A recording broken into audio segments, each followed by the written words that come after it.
In the late 1920s, Joe Kennedy did something that no man in his position was supposed to do. He brought his mistress home for dinner. Not to a restaurant, not to a hotel, not to some discreet location where the two worlds he was maintaining could remain safely separate. To the family home, to the table where his wife sat. Her name was Gloria Swanson. She was the biggest female star in Hollywood, the woman that MGM had declared the most glamorous actress in the world, whose face had sold more movie tickets than almost anyone alive, whose lifestyle was so extravagant that the public had come to expect it of her. She was everything that the specific, carefully constructed image of the Kennedy family was not. Loud where the Kennedys were managed, excessive where the Kennedys were controlled. A woman who had lived entirely on her own terms for her entire adult life. Joe Kennedy had been sleeping with her for 2 years. He had been financing her films, managing her business affairs, traveling with her, writing her letters, conducting the relationship with such complete openness that the people around both of them had simply accepted it as a fact of their shared world. And now he had brought her to dinner, to the house where Rose Kennedy was raising their children. And Rose Kennedy sat across that table from the woman her husband was sleeping with, and she smiled, not a wounded smile, not the tight, recognizable expression of a woman performing composure while something inside her is breaking. Not the smile of someone who has been ambushed and does not yet know how to respond. A perfect smile. Gloria Swanson watched that smile from across the table. She had spent her entire career making audiences believe she was feeling things she was not feeling. She understood performance as a professional discipline the way a surgeon understands anatomy, the way a pianist understands scales. She knew exactly what a performed emotion looked like from the outside. What she saw on Rose Kennedy's face was not a performed emotion. It was the complete, professional absence of any emotion at all. She wrote about that dinner later in her memoir, published in 1980. And she described what she felt when she watched Rose Kennedy smile across that table. Not triumph, not guilt, not the specific satisfaction of a woman who has won something. Pity. She wrote that Rose Kennedy was a far better actress than she could ever be. Gloria Swanson said that.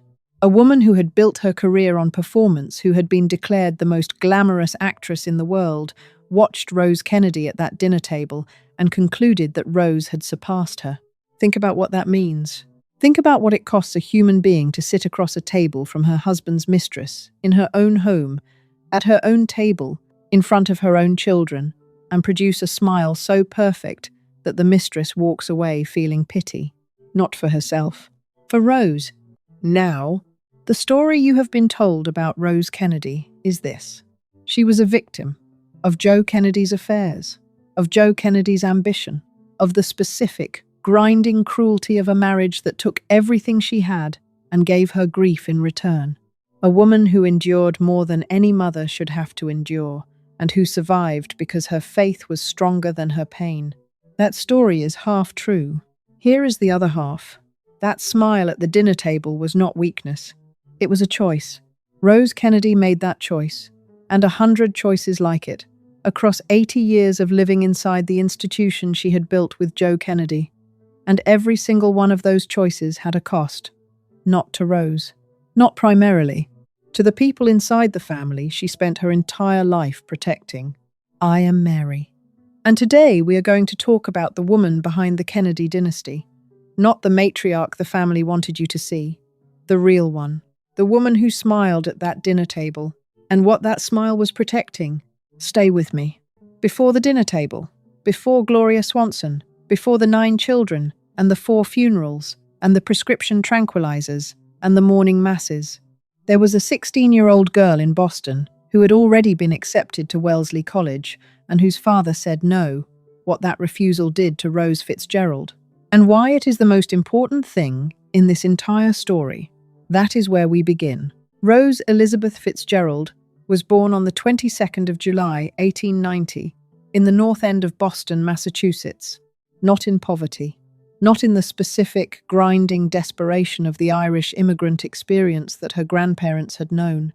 Her father, John Francis Fitzgerald, known to everyone in Boston as Honey Fitz, was already a member of the Boston Common Council by the time she arrived. He would go on to serve in the United States Congress and twice as mayor of Boston. He was loud and charming and politically gifted in the specific, theatrical way of Irish Catholic Boston politicians who understood that performance was inseparable from power. Rose grew up watching him perform, and she learned. She was the eldest of 6 children, bright specifically, documentably bright, in a way that her teachers noted and her father bragged about publicly, and then quietly, consistently, refused to do anything about. She studied piano at the New England Conservatory. She graduated from Dorchester High School in 1906 at the top of her class. She spoke French. She read. She was, by every account that exists from that period, the kind of young woman who was going somewhere. She had been accepted to Wellesley College. Wellesley was and remains one of the finest academic institutions in the United States. It was the college that would later produce Madeleine Albright and Hillary Clinton, the kind of place that took women seriously as intellectual beings at a time when almost nobody else did. Rose Fitzgerald wanted to go. Her father said no. The reason he gave was religion. Wellesley was a Protestant institution. The Fitzgeralds were Catholic, devoutly, publicly, politically Catholic, in the specific way of Irish Boston families, for whom faith and identity and social positioning were inseparable. Honey Fitz decided that his daughter would attend the Convent of the Sacred Heart instead, a Catholic institution, controlled, appropriate. Rose went. She did not argue publicly. She did not refuse. She complied, and she carried the wound of that compliance for the rest of her life. In her 1974 autobiography, Times to Remember, she wrote that her greatest regret was not having gone to Wellesley College, that it was something she had felt a little sad about all her life. She was 84 years old when she wrote those words, 68 years after the decision was made for her.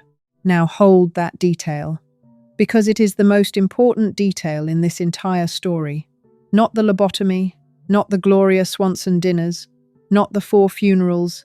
This, a girl who was told no by the man who controlled her future, who complied, who spent 68 years carrying that compliance as a wound she could not fully name, and who would spend the next 80 years making the exact same decision in different rooms, with different people, about different things over and over again. She would always choose the institution. She would always choose what was appropriate over what was true. She had learned how from the first man who mattered to her. And then she met the second one. Joseph Patrick Kennedy entered Rose Fitzgerald's life when she was a child, and he was a slightly older child. Their families had vacationed near each other in Maine. Their fathers were political rivals in Boston, and the specific chemistry of proximity and forbidden fruit had done what it always does. She noticed him. He was tall and red-haired, and relentlessly ambitious, in the specific way of a young man who has been told from birth that he is going to be extraordinary and has decided to believe it. He was the son of Patrick Joseph Kennedy, P.J. Kennedy, a ward boss and businessman who had built enough money and influence in East Boston to matter, but not enough to be considered serious by the Protestant establishment that controlled the city's real power. Joe Kennedy had decided he was going to have that power. Rose's father saw it immediately. Honey Fitz despised Joe Kennedy, not because Joe was unambitious, but because he recognized exactly what kind of ambition it was. He spent years trying to prevent the courtship. He sent Rose to Europe. He enrolled her at different schools. He used every tool of parental authority available to a Boston Irish Catholic patriarch in the early 20th century to keep his daughter away from Joseph Kennedy. He failed. They courted for 7 years. 7 years of stolen meetings and letters, and the specific, stubborn determination of 2 people who had decided that they were going to be together, regardless of what the structures around them demanded. On October 7th, 1914, Rose Fitzgerald married Joseph Patrick Kennedy in a private ceremony at the chapel of the Archbishop of Boston. She was 24 years old. Her father did not want her to do it. She did it anyway. And here is the thing that matters about that decision, the thing that the History Exposé video and the Upper Class Dynasties video and every other version of this story glosses over because it is complicated and human and does not fit neatly into either the hero narrative or the villain narrative. That marriage was the only time in Rose Kennedy's life that she chose herself. The only time she looked at what the controlling man in her life wanted and said no. The only time she picked what she wanted over what was sanctioned and appropriate and institutionally approved. She defied her father. She married Joe. And Joe Kennedy, the man she had spent 7 years fighting to be with, almost immediately began demonstrating that the institution of the Kennedy marriage was going to operate on his terms, not hers. The affairs started early, not discreetly, not with any particular effort at concealment. Joe Kennedy conducted his extramarital relationships with the specific confidence of a man who had decided that the rules that applied to other people did not apply to him, and who had correctly identified that his wife, having defied her father to marry him, was not in a position to defy him in return without losing everything she had sacrificed to build. Rose was 8 months pregnant with their 4th child, Kathleen, when the situation became impossible to ignore. She packed a bag. She went back to her parents' house in Dorchester. She stayed for 3 weeks. Then, her father told her to go back. Divorce, Honey Fitz told his daughter, was not an option. Not for a Catholic family. Not for a family with political ambitions. Not for a Kennedy. Rose went back. And something changed in her when she walked back through that door. Something closed. Something that had been soft and reachable and genuinely present in the girl who had wanted to go to Wellesley, who had defied her father to marry the man she loved, sealed itself off permanently. She began keeping index cards on her children. This is documented, specific, real. Rose Kennedy maintained a filing system, actual index cards, that tracked her 9 children's health statistics, vaccination records, heights and weights, dental appointments, academic performance. She ran her household with the precision of an administrator, managing assets rather than a mother raising people. John F. Kennedy, her second son, the one who became President of the United States, told an aide, late in his life, that he could not remember his mother ever saying the words "I love you" to him. Not once. She attended Mass every morning. She said the rosary. She travelled frequently, extensively, often alone, to Paris for clothes, and to Palm Beach for warmth, and to religious retreats, for whatever the retreats gave her that the house in Hyannisport did not. She was absent from her children's lives in a way that was so consistent and so documented that multiple biographers and multiple Kennedy children described it with the same word: cold. But here is what the cold was. It was not indifference. It was armor. The specific, practiced, utterly functional armor of a woman who had learned at 8 months pregnant, standing in her parents' house in Dorchester, being told to go back, that feeling things was not something she was permitted to do without cost. She chose the armor. She wore it for the next 80 years. And the first person who paid the full price of that armor, the first person who needed something from Rose Kennedy that the armor would not permit Rose Kennedy to give, was Rosemary.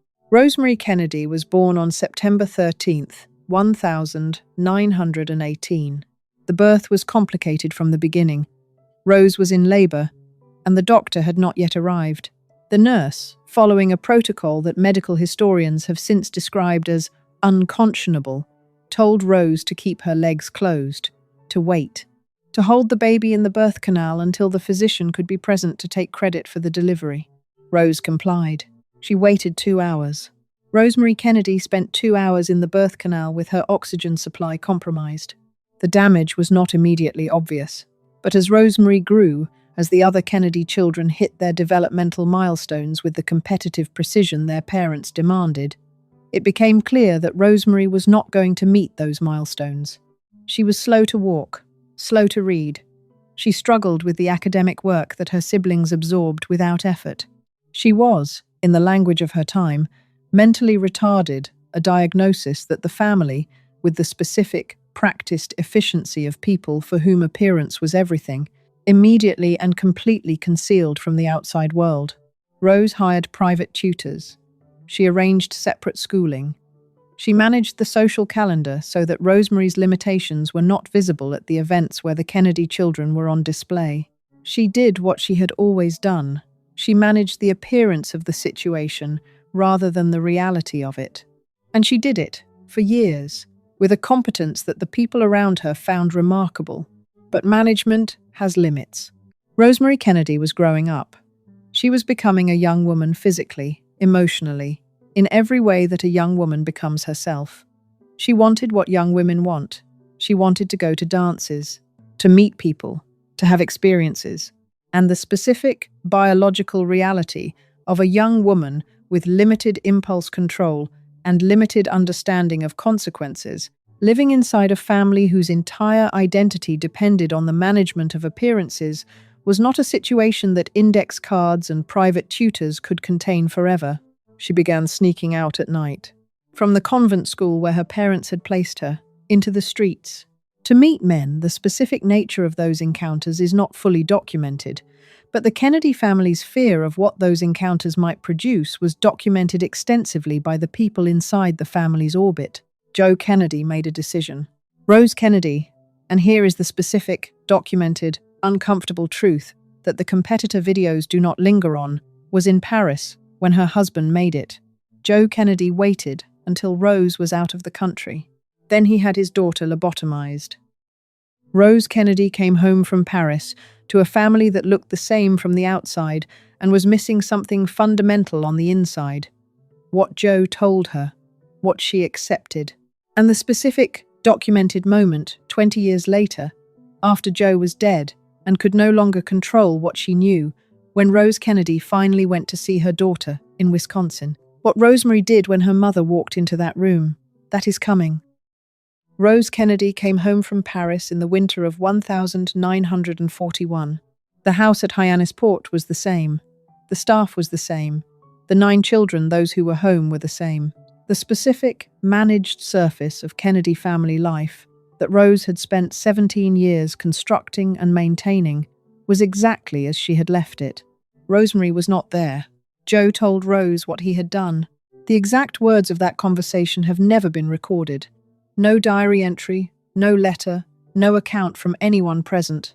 What we know is what Rose Kennedy herself said about it, in fragments, over decades, in the careful, managed way of a woman who had learned that the full truth of a thing was not always something she was permitted to say out loud. She said she was horrified. She said she had not been consulted. She said that if she had known what Joe was planning, she would have stopped it. And this is the specific, documented, uncomfortable detail that changes the shape of everything. She did nothing. She did not go to Wisconsin. She did not demand that Rosemary be brought home. She did not confront Joe publicly or privately in any way that left a record. She did not tell the other children what had happened to their sister Eunice and Patricia. And Jean and Bobby and Ted grew up not knowing the full truth of why Rosemary had disappeared. They were told she was in a school. They were told she was being cared for. They were told, in the specific language of Kennedy family management, what they needed to believe in order for the surface to remain intact. Rose Kennedy maintained that surface for 20 years. Now here is where this story requires you to do something difficult. It requires you to hold the horror of what Joe Kennedy did in that hospital in 1941, and it was a horror. It was an act of institutional violence against his own daughter that has no defense and no justification, and simultaneously hold the question of what Rose Kennedy's silence made her. Not Joe's victim, his collaborator. Not because she planned it, not because she wanted it, but because she had spent 17 years building a marriage and a family, and an identity entirely on the foundation of not saying the true thing when the true thing was inconvenient. She had walked back through that door in Dorchester. She had filed the index cards. She had attended the Gloria Swanson dinners. And she had survived all of it by becoming, as Gloria Swanson herself observed, the better actress. Let us talk about Gloria Swanson, because the Gloria Swanson chapter of this story is not a footnote. It is not background color. It is the clearest window into who Rose Kennedy actually was, not who she performed herself to be, that exists in the entire historical record. Gloria Swanson was one of the biggest stars in Hollywood in the late 1920s. Silent film. The specific, enormous, planetary fame of someone who had become famous before sound existed and had built an identity entirely out of image and performance. She was glamorous and ambitious and completely aware of her own power. Joe Kennedy began his affair with her in 1927. He was financing her films. He was managing her business affairs. He was, in the specific language of the arrangement, her business partner, and he was also sleeping with her, consistently, for more than 3 years, in a relationship that was conducted with such complete openness that the people around both of them simply accepted it as a fact of their shared world, including Rose. Joe brought Gloria Swanson to dinner, not once, multiple times, to the family home, to social events, in the presence of the children, in the presence of Rose Kennedy, who sat across the table from the woman her husband was sleeping with and performed the word is perform, it is the right word. Gloria Swanson herself used it the role of gracious, composed, utterly unrattled Kennedy wife. Gloria Swanson described one of those dinners in her memoir, Swanson on Swanson, published in 1980. She wrote that she watched Rose Kennedy at that table and felt something she had not expected to feel. Pity. Not for the obvious reason. Not because Rose was being humiliated, though she was, but because Rose Kennedy was so completely, so professionally, so thoroughly in control of every signal her face and body were sending, that Swanson could not find the human being underneath the performance. She said Rose Kennedy was a far better actress than she could ever be, and she said it as a woman who had spent her entire career performing for the camera. Think about what that means. Gloria Swanson, who had built a career out of making audiences believe she was feeling things she was not feeling, who understood performance as a professional discipline, watched Rose Kennedy and concluded that Rose had surpassed her. That is not a compliment. That is an obituary for a human being who is still technically alive. Rose Kennedy did not fall apart when Joe's affair with Swanson ended. She did not fall apart when Joe began his next affair with his 24-year-old secretary in 1948, 4 months after their daughter Kathleen died in a plane crash in France. She did not fall apart when that secretary was brought to the house. She did not fall apart at any of the things that came after Swanson, and there were many. She had a different response to all of it. Documented, specific, chemical. Ronald Kessler, researching his 1996 biography, The Sins of the Father, found Rose Kennedy's prescription records. Seconal, Placidil, Librium, Dalmane. These were the tranquilizers. For nervousness and stress, that is how the prescriptions were written. For the nervousness and stress of a woman who was managing the performance of contentment inside a marriage that had become, in her own words, a shell. Lomotil, Bentyl, Librax, Tagamet. These were the stomach medications. For the specific, physical way that suppressed truth eventually finds its way out of the body when the mind will not permit it to surface any other way. Rose Kennedy was medicating the gap between what she was performing and what she was feeling for decades, and she was doing it so effectively, so completely, that the public image of Rose Kennedy as the serene, faithful, indestructible Catholic matriarch held. It held through the affairs. It held through Rosemary's disappearance. It held through the London years when Joe publicly expressed sympathy for Nazi Germany and had to be recalled as ambassador. It held through Joe Jr.'s death in 1944, her eldest son, killed when his explosive-laden plane detonated over the English Channel. It held through Kathleen's death in 1948, her second daughter, killed in a plane crash in France, cut off from the family by Rose herself because Kathleen had married a Protestant and Rose had refused to attend the wedding. Kathleen Kennedy died estranged from her mother. Because she had married someone Rose Kennedy's faith would not permit her to accept. And Rose Kennedy, who had defied her own father to marry the man she chose, could not extend to her daughter the same grace she had demanded for herself to maintain the performance. That woman looked at her daughter Kathleen, who wanted exactly what Rose had wanted, the right to love the person she had chosen, and said no. The institution mattered more. It always mattered more. In November 1963, John F. Kennedy was assassinated in Dallas. Rose Kennedy was at Hyannis Port when Bobby called her with the news. She was walking on the grounds. She walked every day, alone, as she had always done, the solitary exercise of a woman who had learned that movement was one of the few things that did not require performance. She took the call. She kept walking. This is documented by the staff who saw her. She did not go inside immediately. She did not call for anyone. She walked for how long exactly? Nobody recorded. And then she came inside and she said to the people around her the words that have been quoted in every Kennedy biography written since. "No one will ever feel sorry for me." Not a prayer, not a cry, not a mother's grief at the murder of her son. A declaration of institutional control. I will not be pitied. I will not be seen to collapse. The performance continues. She was 73 years old.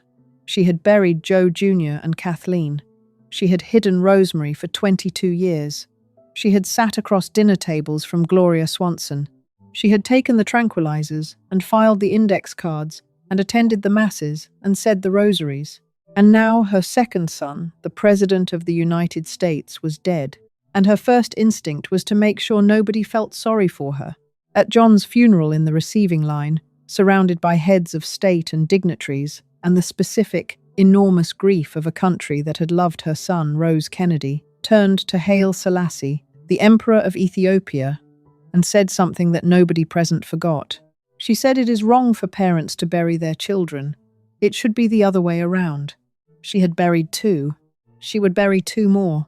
And she said it with the composure of a woman who had been practicing for this moment her entire adult life.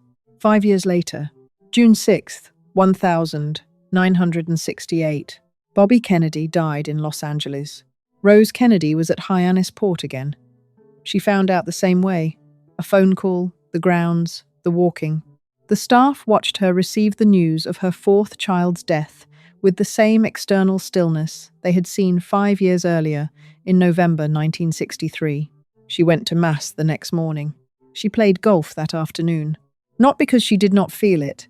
The people who knew her best, the ones who had watched her long enough to read what existed underneath the performance, described a woman in those weeks after Bobby's death who was operating on something beyond human. Endurance. Something that was no longer grief management, but had become the complete, permanent replacement of feeling with function. She played golf, because the alternative was to stop. And Rose Kennedy had decided, at some foundational level that nothing in her 104 years of living would ever reach, that she was not going to stop. Not for Joe's affairs. Not for Rosemary. Not for Kathleen. Not for Joe Jr. Not for Jack. Not for Bobby. The institution continued. The performance continued. And it was in the years after Bobby's death, in the specific, quiet aftermath of the 4th funeral, that Rose Kennedy finally did the one thing she had not done in 27 years. She went to Wisconsin. She went to see Rosemary. Joe Kennedy had suffered a massive stroke in December 1961. He had been largely incapacitated since then, unable to speak properly, dependent on care, no longer the controlling intelligence at the center of the family's decisions. He died in November 1969. And in the years after his stroke, in the years when the man who had made the decision in that hospital in 1941 could no longer enforce the silence around it, Rose Kennedy began, slowly and then with increasing frequency, to visit her daughter in Jefferson, Wisconsin. The first visits were difficult, not for the reasons you might expect. Rosemary Kennedy, the woman who had spent decades in that institution, who had been reduced by a surgical procedure to a fraction of who she had been recognized, her mother, and she screamed. The accounts of those early visits, documented by the staff at the institution and described by family members in the years since, describe a woman who had lost most of her language and most of her cognitive function, but who had retained, in the specific and terrible way that emotion outlasts intellect, the memory of having been left. She screamed when Rose walked in. She had to be calmed. Sometimes Rose had to leave. Sometimes the visit could not continue because Rosemary's distress was too acute and too specific, directed not at a stranger, not at a random visitor, but at the woman she recognized as the person who had not come. For 20 years, she had not come. Rose Kennedy kept coming back. After Joe died, into her 80s, into her 90s, She brought Rosemary home to Hyannisport for visits. She sat with her. She arranged better care. She told a neighbour, in the specific, unguarded way of a very old woman whose armour had finally begun, at the edges, to show its age, that out of all the Kennedy losses, out of all the funerals and the grief and the things she had survived, Rosemary's fate was the worst tragedy of her life. Not Jack's assassination, not Bobby's murder. Rosemary, the daughter she had not protected, the daughter she had not visited, the daughter who screamed when she came back. She said it was the worst tragedy of her life. And she said it too late to change anything. Rose Kennedy lived to 104. She outlived Joe Jr. and Kathleen and Jack and Bobby. She outlived Joe Sr. She outlived the generation of people who had been in those rooms with her, who had watched her perform and had understood, or thought they understood, what the performance was costing her, what the last chapter of her life looked like, what she said, what she chose. And the one question that everyone who has ever studied Rose Kennedy eventually arrives at, whether the institution she built and protected and maintained for 80 years was worth what it cost, is coming. On the evening of July 18th, 1969, Ted Kennedy drove his car off a bridge on Chappaquiddick Island in Massachusetts. In the car with him was a 28-year-old woman named Mary Jo Kopechne. She had worked on Bobby Kennedy's presidential campaign. She was one of 6 young women who had come to Martha's Vineyard that weekend for a party, a reunion of campaign workers, the specific, bittersweet gathering of people who had worked toward something and watched it end violently 13 months earlier on a kitchen floor in Los Angeles. The car went into the water. Ted Kennedy swam out. Mary Jo Kopechne did not. She was trapped inside the vehicle. The water rose around her. Investigators would later determine from the position of her body, from the air pocket that had formed in the back of the car, that she had survived for some period of time after the car went under, that she had been alive in that vehicle, in the dark, in the water, breathing the last of the available air. For how long, nobody knows exactly. Ted Kennedy did not report the accident until 10 o'clock the following morning. 9 hours. He had walked past houses with lights on. He had returned to the party. He had gone to sleep in his hotel room. He had made phone calls to the Kennedy family's network of lawyers and advisors and crisis managers before he made the phone call to the police. Mary Jo Kopechne was 28 years old. She was found by a diver at 8:45 in the morning. Ted Kennedy was charged with leaving the scene of an accident. He pled guilty. He received a 2-month suspended sentence. He gave a television address in which he asked the people of Massachusetts whether they wanted him to resign from the Senate. They said no. He kept his Senate seat. And Rose Kennedy, the woman who had sat across dinner tables from Gloria Swanson, who had filed the index cards, who had said no one will ever feel sorry for me at the funeral of her murdered son, said nothing publicly about what her youngest and last surviving son had done on that bridge. Nothing. Not a statement. Not an interview. Not a word to the press that acknowledged the specific, documented fact that a young woman had drowned while her son swam to shore and went to sleep. The institution required silence. Rose provided it. She was 79 years old. She had 1 surviving son. She had buried 4 children. She had hidden another for 27 years. She had attended the Gloria Swanson dinners and taken the tranquilizers and said the rosaries and walked the grounds at Hyannisport and kept moving when everything in the world she had built kept dying around her. And now this. Her last son, the one who had survived the plane crash in 1964 that broke his back and killed 2 other people. The one who had been too young and too overshadowed to be destroyed by the specific, pressurized Kennedy ambition, the way Joe Jr. and Jack and Bobby had been destroyed. The one she had, by several accounts, loved with a slightly different quality than the others, with something closer to protectiveness, to the specific tenderness of a mother who understood that her youngest child had grown up in the shadow of catastrophe and had never been given the space to simply be ordinary. That son had left a woman to drown, and Rose Kennedy said nothing. The comments section of every video that covers Chappaquiddick returns to this with a consistency that tells you something real is sitting underneath it. Not anger at Ted specifically, though there is that, Anger at the system, at the specific institutional machinery that allowed a United States senator to leave the scene of a death and face no meaningful consequence because his name was Kennedy, and his mother had spent 50 years building the architecture of a family that could absorb almost anything and continue. Rose Kennedy had built that architecture. Chappaquiddick proved it worked. In November of 1969, 4 months after Chappaquiddick, 16 months after Bobby's murder, 8 years after his stroke, Joseph Patrick Kennedy Sr. died at the age of 81. He died at Hyannis Port. Rose was there. She had spent 8 years caring for a man who had, in rough chronological order, conducted a 3-year affair with a Hollywood actress in front of her face, impregnated his secretary, brought that secretary into their shared home, arranged the lobotomy of their daughter without her knowledge or consent, and built a family institution whose operating logic had required Rose to suppress everything true about herself for 55 years.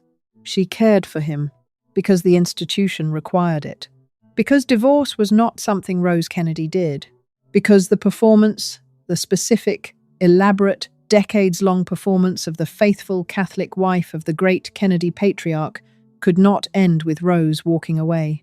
It had to end with her standing beside him, and it did. What she felt when he died, the genuine, private, unperformed feeling underneath the composed public face, nobody recorded. She did not tell interviewers. She went to Mass the next morning. And then something happened that nobody who had watched Rose Kennedy for 50 years had anticipated. She kept going, not just surviving, going. Joe was dead. Jack was dead. Bobby was dead. Joe Jr. was dead. Kathleen was dead. Rosemary was in Wisconsin and had screamed when she came back. Ted had Chappaquiddick around his neck for the rest of his political life.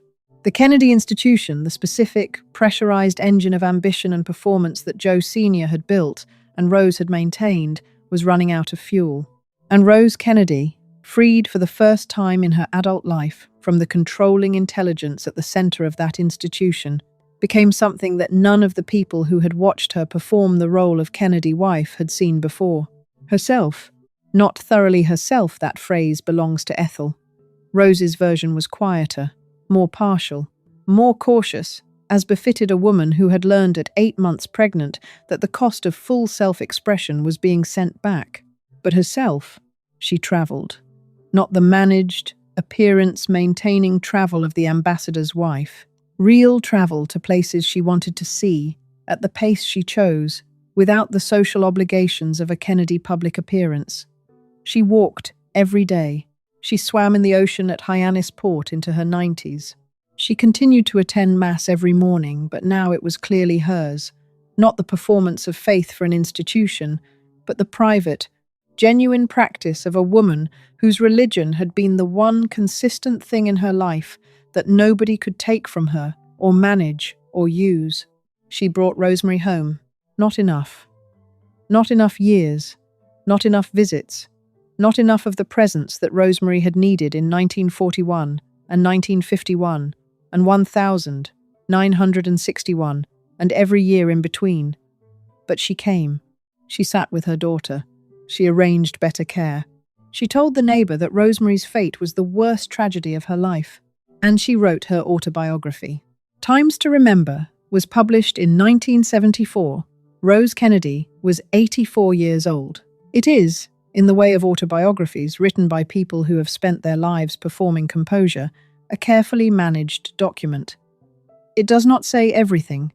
It does not name the things that cannot be named in a book that the Kennedy family will read and respond to.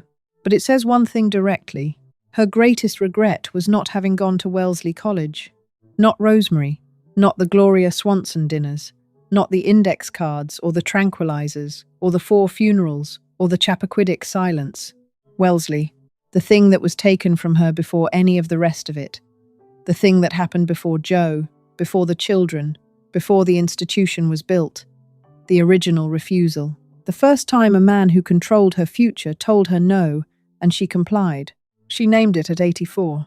And in naming it, she told you everything about every choice that followed. On July 22nd, 1990, Rose Kennedy turned 100 years old. There was a celebration at Hyannis Port. Family, staff, the specific, managed warmth of a Kennedy public occasion. Photographers. The last images of a woman who had been in the public eye since her father was mayor of Boston since before the First World War, before the Depression, before Joe Jr. and Kathleen and Jack and Bobby and Chappaquiddick and Rosemary and all of it. She was 100 years old. She had outlived her husband. She had outlived 4 of her 9 children. She had outlived the generation of public figures who had shared her world, FDR and Churchill and Eisenhower, and the entire cast of the 20th century's first act. She had outlived, in a sense, the Kennedy dynasty itself, the specific version of it that Joe Sr. had built, which had peaked with Jack's election in 1960 and had been diminishing, slowly and then rapidly, through the assassinations and the scandals and the specific, accumulating weight of what it costs to build an institution on the suppression of truth. She was still going to Mass. She was still walking. She suffered a series of strokes in her later years, 5 of them, each one taking something mobility, then more mobility, then the independence she had maintained with such fierce consistency since Joe died. By her final years, she was in a wheelchair. She was being cared for around the clock by private nurses at Hyannis Port. She turned 101, 102, 103, 104. On January 22nd, 1995, Rose Kennedy died of complications from pneumonia at Hyannis Port. She was 104 years old. She had outlived her husband by 26 years. She had outlived 4 of her children. She had spent the last decade of her life being cared for in the house where she had raised the Kennedy dynasty, the house where the index cards had been filed, and the rosaries said, and the performance maintained, and the tranquilizers taken. She was buried at Holyhood Cemetery in Brookline, Massachusetts, next to Joe, because of course she was. The performance, in the end, was the thing. It had been the thing since Dorchester, since the walk back through the door, since the first Gloria Swanson dinner, since Paris in 1941, since the morning after Dallas, since the morning after Los Angeles, since Chappaquiddick. The institution had required her to be buried next to the man who had built it. And Rose Kennedy, who had defied her father once, at 24, to marry the man she chose, and had never defied anything again, complied. One last time, there is one question left, not about what Rose Kennedy did, about what she built. The Kennedy institution, the specific architecture of ambition and silence and performance and faith that she maintained for 80 years, what it produced. Who survived it? Who didn't? And whether the woman who named Wellesley as her greatest regret at 84 understood, by the end, what the institution she had chosen over Wellesley had actually cost. The last part of this story, and it is the part that changes how you read everything that came before it. Here is what Rose Kennedy built. Not the myth. Not the Camelot version that the Kennedy publicity machine constructed, and the American press accepted, and the public consumed for 60 years. Not the image of the serene, indestructible, faith-filled matriarch who survived everything because her Catholicism was stronger than her grief. The actual thing she built. She built an institution whose foundational operating principle was this: the name survives. Everything else is negotiable. And here is what that principle produced specifically, documentably, in the lives of the people who grew up inside it. Joe Jr., firstborn son, the one the entire institution was originally constructed around, raised from birth to be President of the United States, not asked, told, shaped, pressurized into the specific form that Joe Sr.'s ambition required. He volunteered for a mission in 1944 that his commanding officers considered suicidal. He was 29 years old. The plane exploded over the English Channel. There was nothing to bury. The institution had required him to be extraordinary. He died trying to be. Kathleen, second daughter, Kick, the one who had the most of her father's charm and her mother's intelligence, and none of either parent's willingness to subordinate herself to the institution's requirements. She fell in love with a Protestant. She married him. Her mother refused to attend the wedding. Her mother cut off contact. 5 weeks after the wedding, her husband was killed in the war. She was rebuilding her life in England, on her own terms, with a second man she had chosen when the plane she was travelling in went down over France in 1948. She was 28 years old. Her mother did not attend her funeral. The institution had required Kathleen to marry correctly. She refused. She died anyway. Rosemary, third daughter. The one with the warmest smile and the most careful handwriting, and the diary entries about tea parties and dances.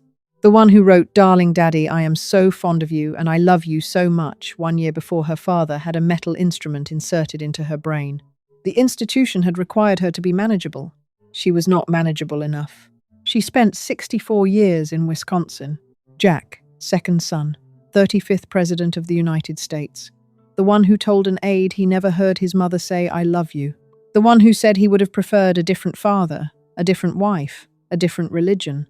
The one who understood, with the specific, rueful clarity of a man who had grown up inside a machine and could see all its working parts, exactly what the institution had cost everyone inside it, and who pursued the presidency anyway because the institution required it.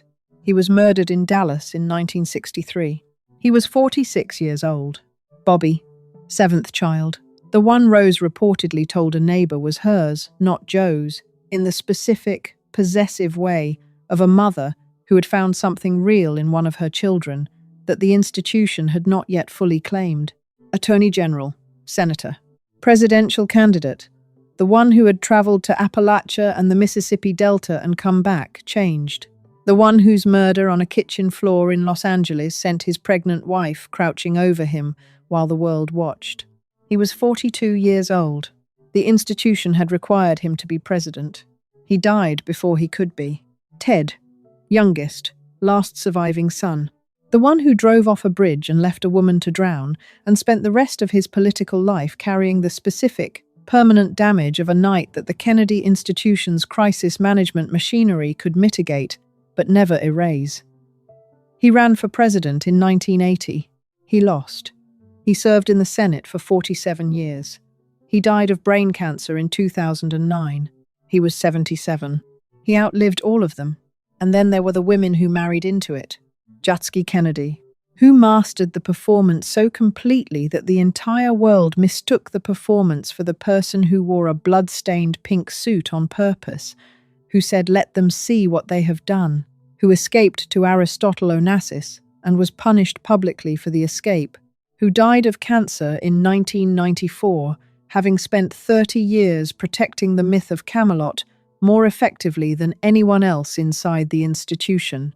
Joan Kennedy, who could not master the performance, who tried for years with everything she had and was broken by it, who became an alcoholic inside a marriage to a man who conducted his affairs with the same casual openness his father had practiced, who was managed and handled and eventually discarded by the institution when her inability to perform became inconvenient, who said, in the years after her divorce, that she felt like she had spent her marriage disappearing.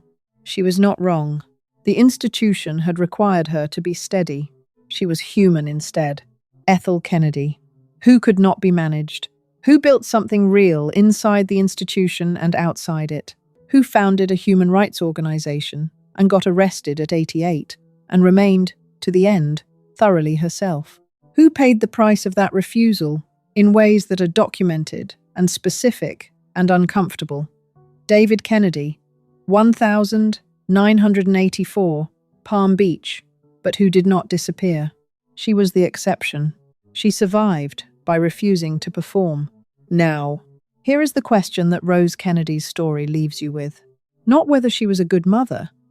That question has a complicated answer, and anyone who gives you a simple one is selling you something. Not whether Joe Kennedy was a monster. He was specifically, documentably, without meaningful qualification. But that is not the interesting question. Monsters are easy. The interesting question is never the monster. The interesting question is always the person who stays. Rose Kennedy stayed for 80 years. She stayed when she was 8 months pregnant, and her father told her to go back. She stayed through Gloria Swanson. She stayed through the lobotomy. She stayed through Dallas and Los Angeles and Chappaquiddick. She stayed through 4 funerals and 1 disappearance, and a lifetime of prescription tranquilizers and index cards and morning masses and the specific, practiced performance of a woman who had decided, at some foundational level, that the institution mattered more than the truth. And she built something. She built the Kennedy dynasty, the most famous political family in American history. The family that produced a president and 2 senators and a founder of the Special Olympics and a human rights organization that operates in 30 countries. The family whose name 100 years after Rose Fitzgerald married Joe Kennedy against her father's wishes is still the first name most people think of when they think of American political royalty. She built that.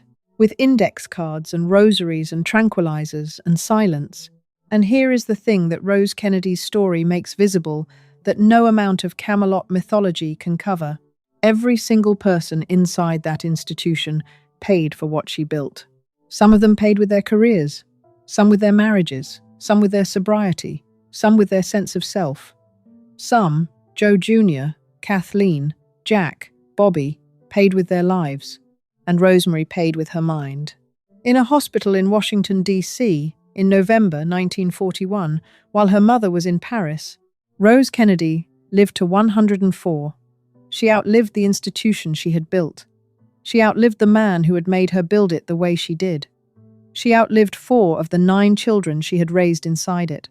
And at 84 in a book she wrote herself, in her own words, with her own hand, the thing she named as her greatest regret was Wellesley, not Rosemary.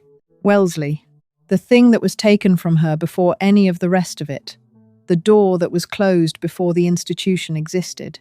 The version of Rose Fitzgerald who might have existed if Honey Fitz had said yes, if she had gone to that college, gotten that degree, built a life on her own terms before Joe Kennedy arrived, with his red hair and his relentless ambition and his complete certainty that the rules that applied to other people did not apply to him. That Rose never got to exist. And the Rose who did exist, who built the dynasty, and buried the children, and sat across the table from Gloria Swanson, and said, "No one will ever feel sorry for me," spent 104 years performing the role of a woman, who had made peace with that, whether she actually had, whether anyone inside an institution like the one she built ever actually can. That is the question I want to leave you with.